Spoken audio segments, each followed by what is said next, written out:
बजावाइब हो।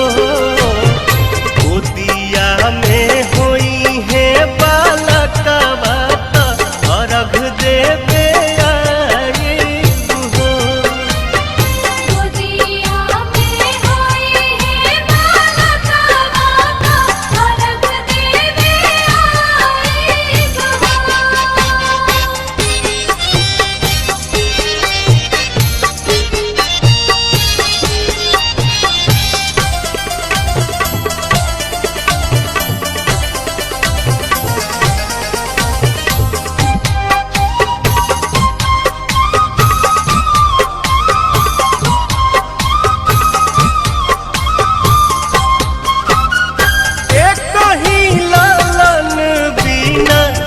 छने मनवा सुन सहन लागे हमरो घरवा अंगनवा।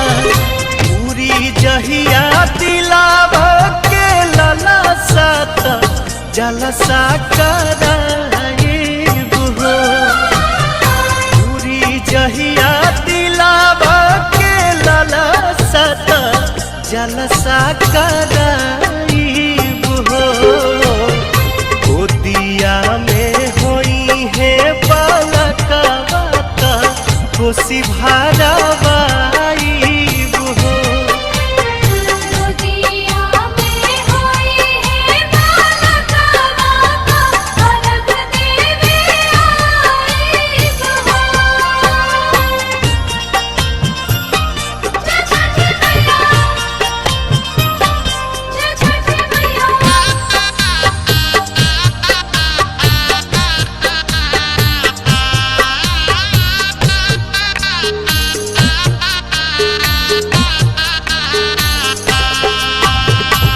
मनवा में आस लेके रोवेले बझनिया। कहिया बसैबू छठी माई हमर दुनिया। ऐसन सुनर फल पाइब त सूरज गोहराइब हो। ऐसन सुनर फल पाइब त सूरज गोहराइब हो।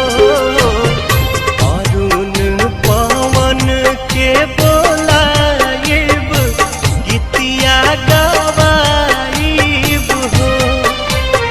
गोदिया में होई है बालकवा त अर्घ देवे आइब हो। छठी माई के घाटवा कोयजन बाजन बाजा बजावाइब हो। छठी माई के घाटवा कोयजन बाजन बाजा बजावाइब हो।